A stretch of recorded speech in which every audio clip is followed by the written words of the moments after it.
foot of the bed clicked on, a white noise she usually liked, but now the rattle of its metal grill grated on her.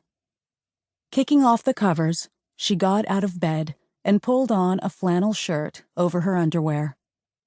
The apartment was cold, the central heat only partially effective, but her skin was damp with sweat. The chilled wooden floor felt good on her feet as she made her way down the dark hall, passing the second bedroom, empty now except for the exercise bike that she and Dan had bought off Craigslist.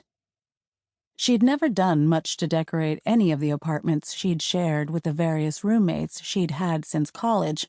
No posters, no pictures and frames, not so much as a throw pillow. But lately she'd begun popping over to TJ Maxx after leaving work at Kelly's Garden Center just across the parking lot and heading straight for the home decor section, buying end tables, area rugs, and other things she couldn't really afford. Maya had plans for this place. She was determined for it to feel like home. It was just before dawn, a gray, wintry light settling over other recent purchases in the living room, the coffee table to replace the one Dan's roommate had taken when he left, new shelves for the many books she had brought, added to all of Dan's. A new-to-them couch, dark green velvet, and hanging on the wall above it, the one decorative item she'd brought with her, the only art she'd held on to for the past 7 years. A Mayan weaving about the size of a bath towel, a tapestry of red, yellow, green, and blue, threaded into interlocking rows of symbols resembling flowers and snakes. This was more than a decoration to Maya. She didn't know what the symbols stood for exactly, but she knew that somewhere in the mountains of Guatemala lived people who could read them.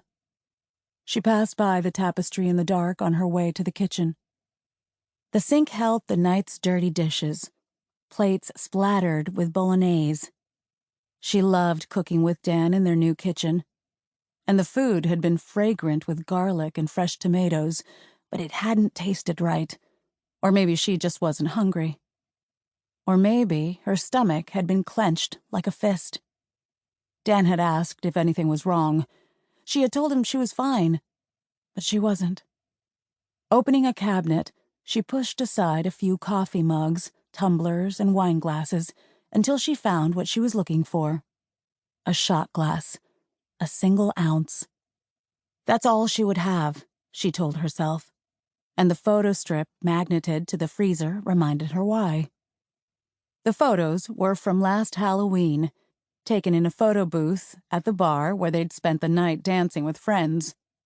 Maya had gone as Fairy Witch, a character she'd invented while scouring Goodwill for a costume at the last minute.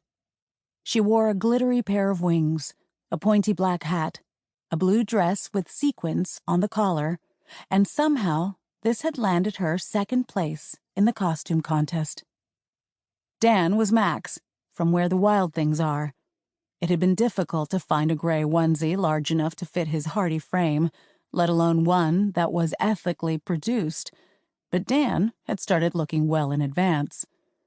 Then he'd sewn a furry tail onto its seat and made himself a crown of recycled gold cardstock. The two of them looked like opposites in a lot of ways. She was petite and surprisingly athletic-looking for someone who'd never played sports, while he was tall and looked like he loved to eat, which he did. He was blue-eyed and fair, with a short chestnut beard and glasses, while she was olive-skinned and ethnically ambiguous.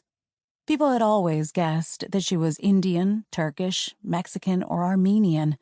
She was, in fact, half Guatemalan, a quarter Irish, and a quarter Italian. Thick black hair and high Mayan cheekbones met the round chin and upturned nose of the Irish on her face. She and Dan might have looked like opposites, but if you looked closely, you'd see that there was something in each of their postures. A slight leaning down on his part toward her, and an upward tilt to her stance, as if to meet him halfway. They looked happy, and she looked drunk, not quite sloppy, but close. She took out a bottle of gin.